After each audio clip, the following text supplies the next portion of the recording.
दोस्तों, आप सभी का मेरे यूट्यूब चैनल में स्वागत है। आशा करते हैं आप लोग अच्छे होंगे। ठंड का मौसम है तो हमें सभी को यही सोचना पड़ता है कि इस टाइम कौन सी सब्जी बोएं जिससे मार्केट में अच्छा रेट मिले, अच्छा मुनाफा हो और काफ़ी अच्छा मंडी रेट मिले।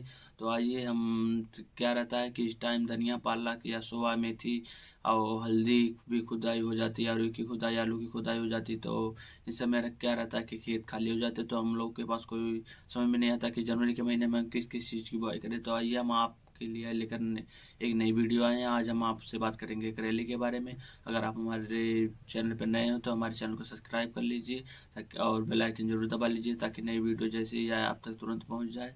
तो आइए चलिए हम बात करते हैं करेले के बारे में। करेला कई प्रकार के होता है, ये जैसे लंबे करेले होते हैं और छोटे करेले होते हैं। एक चूहा करेला जो होता है, जो एकदम नुकीला नुकीला रहता है, छोटा रहता है, उसका प्रयोग ज़्यादातर करके दवा बनाने में होता है। और गांव में इसको देसी करेला भी बोलते हैं। तो हम सभी को पता है कि गांव में बहुत कम उसकी बुआई भी बहुत कम होती है, कभी कभी हो जाती है, नहीं तो कभी कभी बीज अपने आप जम जाते हैं।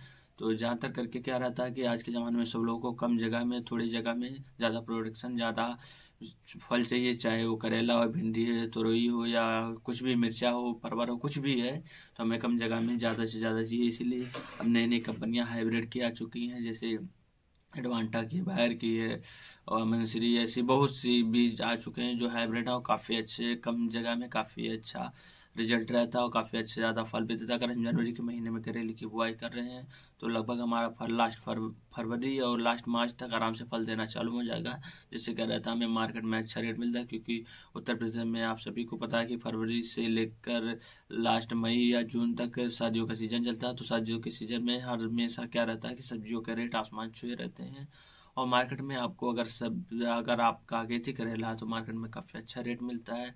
जैसे कि क्या रहता है कि हमारा 60-70 रुपये, 80 रुपये केजी थोक भाव में ही चला जाता है। इस टाइम अगर हमारा लास्ट फरवरी तक करेला तैयार हो जाता है तो हमें करेले की कौन से बीज बोना चाहिए, कौन कौन सी खादें डालना चाहिए और क्या ध्यान देना चाहिए, आइए हम आपको बताते हैं।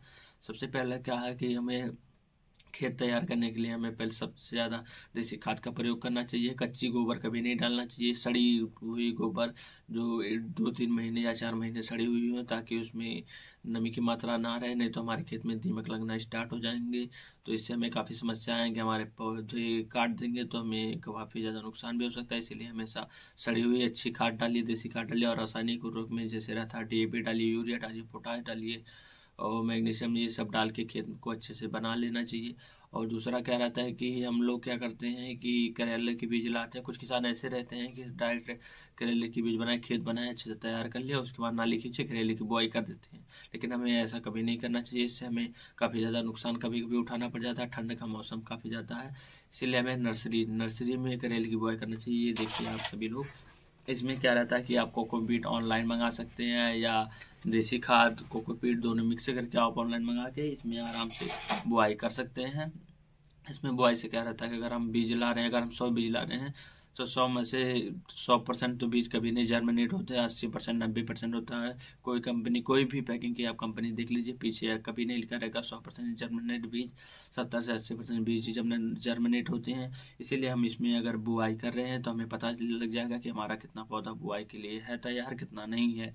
तो अगर हम 100 बीज बो रहे हैं तो 80 से 90 बीज जमते हैं। तो इसमें क्या रहता है, पहले हम नर्सरी डाल लेते हैं, जिससे क्या रहता है कि हमारा खेत तो बन के तैयार है। नर्सरी हमारा ज़्यादा से ज़्यादा 10 से 15 दिन में बन के तैयार रेडी हो जाता है, क्योंकि उसमें क्या रहता है कि हमको बीज को बोना है आराम से। और बीज हमेशा शोध करके बोइए। मतलब क्या रहता है कि अगर हमारा बीज रोगी है तो समस्या होती है, पेड़ पौधे अच्छे नहीं होते। तो अब आजकल तो हाइब्रिड शोधित ही आते हैं, लेकिन कभी कभी रहता है ऐसा कि हम घर का भी बोते हैं और कुछ ऐसी कंपनियां हैं जिनके शोधित बीज नहीं आते। कहने के लिए रहता है लेकिन कभी भी नहीं रहता, लेकिन हमको फिर भी कर लेना चाहिए हमेशा ये ध्यान देकर। तो क्या रहता है कि शोधित करने से हमारा रोग रहित बीज हो जाता है। उसके बाद हम अच्छा, अगर हमारा पौधा नर्सरी में डालने के बाद अगर जम जा रहा है, उसको क्या करना है कि अच्छे से कोकोपीट में मिक्स करके देसी खाद मिला के और उसमें हल्का सा मन के कुछ DAP मिला दीजिए, नहीं तो कुछ भी नहीं हो, वैसे बुआई कर दीजिए। जब आपका पौधा तैयार हो जाए तो खेत को अच्छी तरह से बना लीजिए, नाली बना के उसके बाद अच्छे से बुआई कर दीजिए। आराम से एक एक पौधा लगा दीजिए, उसके बाद पानी दे दीजिए। तो लगभग 10 फरवरी तक अगर आपने इसकी रोपाई कर दी है अच्छे से करेले की, अगर नर्सरी तैयार कर ली है 10 फरवरी तक और रोपाई कर दी है, तो आपको मार्केट में काफ़ी अच्छा ज़्यादा रेट काफ़ी अच्छा ज़्यादा प्रॉफिट मिलेगा, क्योंकि हमारा लास्ट फरवरी तक करेला निकलना तो आज चालू हो जाएगा। इस टाइम बहुत कम ही किसान के पास ऐसा रहेगा कि करेला तैयार हो जाता है, तो क्या रहता है कि हमें काफ़ी अच्छा ज़्यादा रेट मिलता है। और दूसरा क्या रहता है कि झमरा वाला करेला जहाँ तक हमारे उत्तर प्रदेश में अम्बेडकर नगर जिले आजमगढ़ फैजाबाद यहाँ पर ज़्यादा से ज़्यादा लगाया जाता है, क्योंकि झमरा वाला करेला 2 पर्पज से लगाया जाता है। एक रहता है कि फल निकालने के लिए, दूसरा रहता है कभी कभी हम लोग उसको पका कर बीज भी निकालते हैं, बीज भी सेल होता है, बीज की दवाइयाँ बनती हैं और अन्य कामों के लिए बीज का भी प्रयोग होता है। तो आप तो जान लिए पहले ये नॉर्मल करेला जो चूहा करेला भी होता है और नॉर्मल हाइब्रिड करेले जो होते हैं इसका प्रयोग करते हैं। दूसरा जो रहता है हाइब्रिड करेले लेकिन लंबा वाला होता है, जैसे 1 फुट 15-20 सेंटीमीटर से लेके 1 फुट 2 फुट तक 3 फुट तक करेला भी होता है जो झमरा वाला होता है, क्योंकि अगर जब लटक के करेला फलेगा तो उसकी हाइट भी जल्दी बढ़ती है। और झमरा वाले करेले की एक खासियत ही है।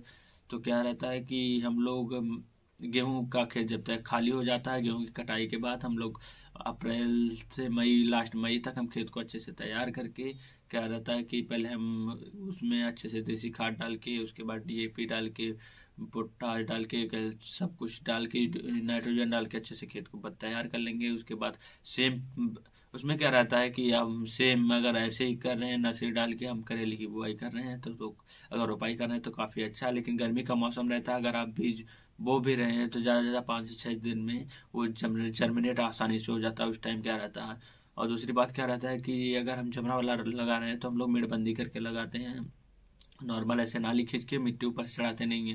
हम लोग पहले बड़ी बड़ी मोटी मोटी मेड़ियाँ ट्रैक्टर से बनवा कर उसके बाद उस पर हम लोग करेले की बुआई करते हैं, ताकि हमें आसानी से झमरा लगाने के लिए जो उसको में हम तार लगाते हैं, रस्सी लगाते हैं, ताकि उसको ऊपर चढ़ाने के लिए। तो हमें अगर ऊंचाई पे रहता है तो क्या रहता है कि जून के बाद बारिश का मौसम भी शुरू हो जाता है, जून से शुरू हो जाता है, जून जुलाई अगस्त सितंबर 4-5 महीने तो बारिश काफ़ी तेज होती है। अगर हमारी मेड़ पे करेले की बुआई नहीं हुई रहेगी तो अगर खेत में पानी भरेगा तो जाहिर सी बात गल जाएगा। इसीलिए हम लोग ऊंचे स्थानों पे, जहाँ तक अप्रैल के बाद जो भी करेले की बुआई होती है हम लोग ध्यान देकर ऊंचे स्थानों पे ऊंचे खेतों में करेले की बुआई करते हैं, सही खेत का चयन करके।